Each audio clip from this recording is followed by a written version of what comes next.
Examinons nos vies. Avons-nous choisi l'existence facile, confortable, ou le chemin de la croix?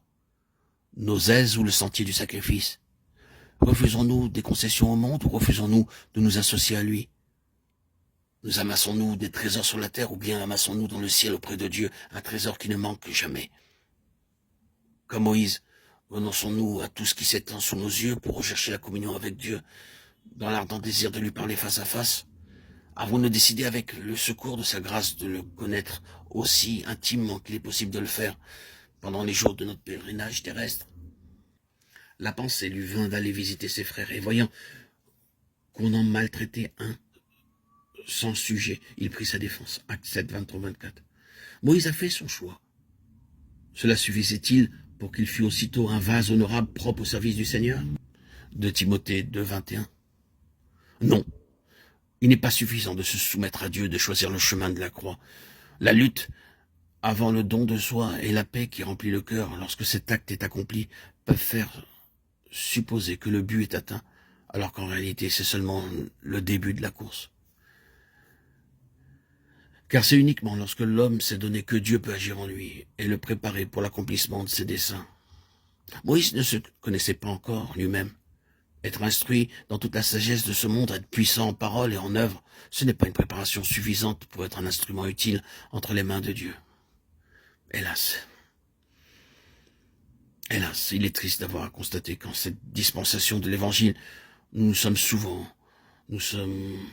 au même point que Moïse.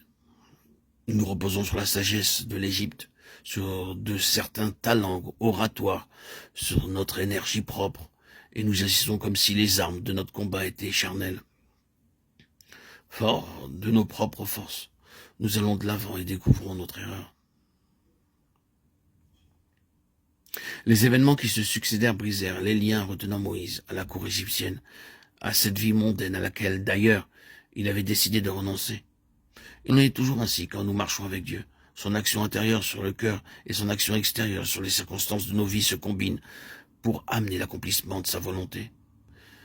Si Dieu conduit l'homme à choisir le chemin de la croix, il permet des circonstances où se réalisera ce que le cœur a choisi. Ce sera peut-être du fait d'un acte inconsidéré ou de quelques échecs ou d'une autre faute manifeste. Quoi qu'il en soit, et tout à coup tout change dans la vie du disciple. Pour Moïse, il nous est dit que la pensée lui vint d'aller visiter ses frères. Étienne rappelle tout simplement l'acte qui eut de si extraordinaires conséquences. D'abord une pensée, puis un acte, et ensuite des résultats imprévus. Moïse sortit vers ses frères et vit leurs durs travaux, Exode 2:11. N'avait-il pas eu l'occasion de se rendre compte de leur état plus tôt? Pendant qu'il vécut à la cour, comme fils de la fille de Pharaon, avait-il oublié son peuple, l'esclavage où ceci était réduit? Ou bien lorsqu'il y avait pensé, avait-il éloigné le sombre tableau qui se présentait à lui? La décision qu'il a prise de partager le sort de son peuple permet de supposer un travail intérieur préliminaire sous le regard de Dieu, ce Dieu qui avait épargné sa vie, alors que tant d'autres bébés innocents étaient morts dans les eaux du Nil. Moïse regarde et son cœur est ému. Les paroles d'Étienne font supposer que déjà à ce moment-là, il avait conscience de sa mission qui était de délivrer Israël. Comme on maltraitait un Israélite sans cause, il prit sa défense et frappa l'Égyptien. Ah, Moïse, Moïse, c'est ainsi qu'on fait en Égypte. Mais ce ne sont pas ici les voies de l'Éternel. Jamais Israël n'aurait été délivré avec les méthodes employées par Moïse en tuant un à un les Égyptiens. Dieu se réservait d'agir d'une autre manière. Comme notre vision, nos pensées sont mesquines et petites, si seulement nous daignions nous donner à Dieu et nous adonner à le connaître, il accomplirait alors de grandes choses avec ses instruments humains. Dieu voulait sauver Israël en se servant de Moïse, mais à sa manière à lui.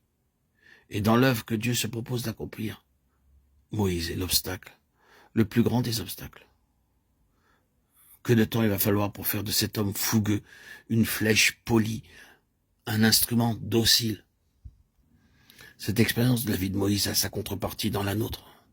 Seulement ils sont nombreux les enfants de Dieu auxquels il faut des années pour découvrir leur complète impuissance au service du Seigneur. Bien qu'ils sachent qu'on ne les écoute pas et que parfois même les auditeurs leur demandent qui vous a établi juge sur nous. Ne blâmons pas les auditeurs, recherchons plutôt devant Dieu les causes de nos échecs, afin qu'il puisse nous transformer en vaisseau propre à son usage, en instrument dont il pourra se servir.